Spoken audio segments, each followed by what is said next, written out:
Hello everyone, mayam bukurumjari ngasigi mathelse haining thongbane ado haining se kamai thonggadage habado ai mayam da su haijarage aduga koigi mangonda yauriba kanaba mangonda health benefit mayam am leigo sigi hai se chaba matamda ado su ai mayam da haijarake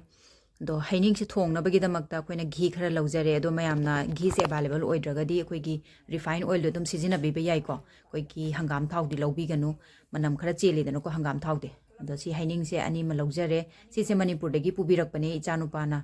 mabok na piri ena ko masunu pigi pijana bane na de ichanu pi hai yam pame ado ghee se khitang saudo ba matung da khoina tej pata ne kala jira khoigi thoiding amu bodo adu khara hapchan jare soft kara laure soft se kai kai tan hap to tan hai ba hap do adu du ne ko aduga ngaktang ngobirani aduga khoigi haining se hapchan jaraga ngaktang ngobirani ba ado sigi kano se hai se koigi chaba kanda di koigi direct chaba kanda di direct consume to kanda ko koigi chinban se kai bane ba do matam du de khoina pinge da chaba haining du di picture pi e do sidi yam chawe kari haino khangdre yam chawe se pambi du su yam chawe hai ko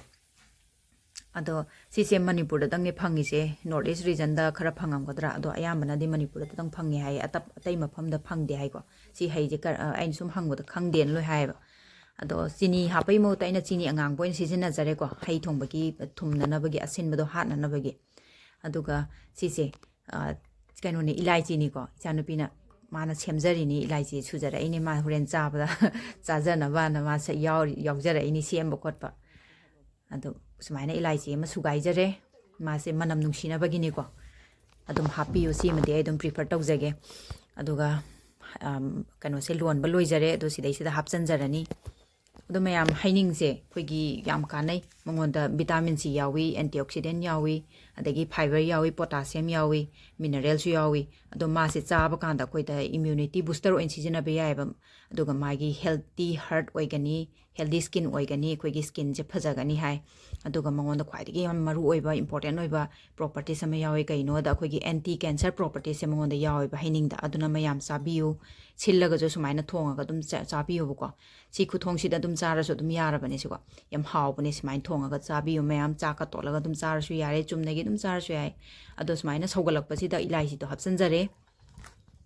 aduga mayam sida kai kai no agent khara hapsan jage khoigi kitang kanu oina ba spicy oina ba khoigi morok akup do kitang hapsan jare aduga thum kala namak kai kai khara hapsan jare ko chat ma kanu do khoigi kala namak do adu khara hapsan jare aduga okhai minarani ado si se khoigi anemia su phai hai ko hojik hapi do na khoigi kala kanu ni ko black pepper powder do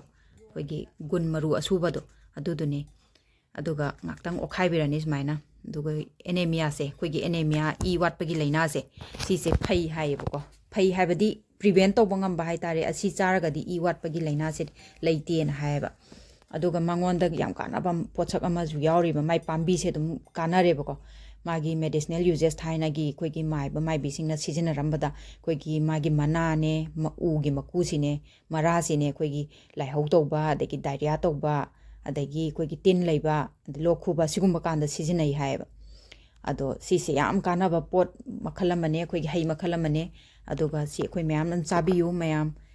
si mai thonga ko sida leijare haining thongba loijare ado mathel se aina hawai thongba aduga suktani sembagi so em mamang dhap ka chagrabani ko suktani amane dagi mairen champut amane aduga alu kangmet amane alu se koigi merames ki khumet to ni ko sinu mi che ai line numit oigi bane aduda aina sigi